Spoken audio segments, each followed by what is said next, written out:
Have a consumer alert for you. It sounds like all good news. We'll see if that's true. Your credit score could go up. All three major credit monitoring firms will make a change when it comes to the information they use to figure out your score. July 1, those companies will remove tax lien and civil judgment data from your report. So again, it could go up slightly. There is a catch, though. It only affects cases that are incomplete because they are missing information. Things like a person's name, their address, their social security card number, or their date of birth. Joining me now to discuss why this is taking place, Mary Svoboda. She is the CEO of Jax Federal Credit Union. Thank you for coming in to kind of break this down for us. First of all, why is this even coming up now, and what would cause that information to be missing from those things?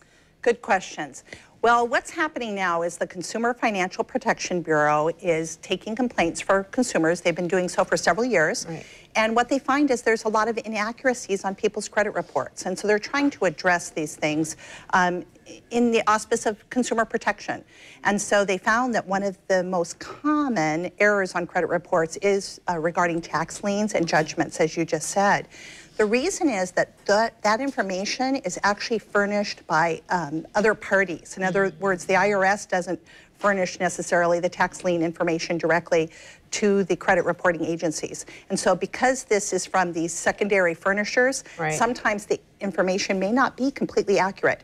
If you have a common name, if you're a junior or a senior, okay, you know, you might have the wrong, right? You might have the wrong information. So if it doesn't have those things that we just listed, there is a strong chance that it may be inaccurate. It'll be redacted, okay, right. Now let's talk about this, because we're talking to maybe about 20 points that it would go up. How would that affect you if you were applying for, say, a car loan or something?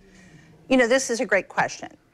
First of all, I just did a simple example before I came today to give the viewers a thought of how this could affect them really over their lifetime. Right. Let's think one auto purchase. You buy a car for $25,000 and your credit score is 20 points better than mine. Right. You will benefit by about $1,400 on that purchase. Oh, wow. Over the course of the loan? Over the course of that loan. Okay. The average consumer buys 10 cars over their lifetime. So that's $14,000 just on car. Wow, that does make a big difference. Right, and if you're thinking about your other credit, you have credit cards that you have over a lifetime, you have personal loans, mortgages.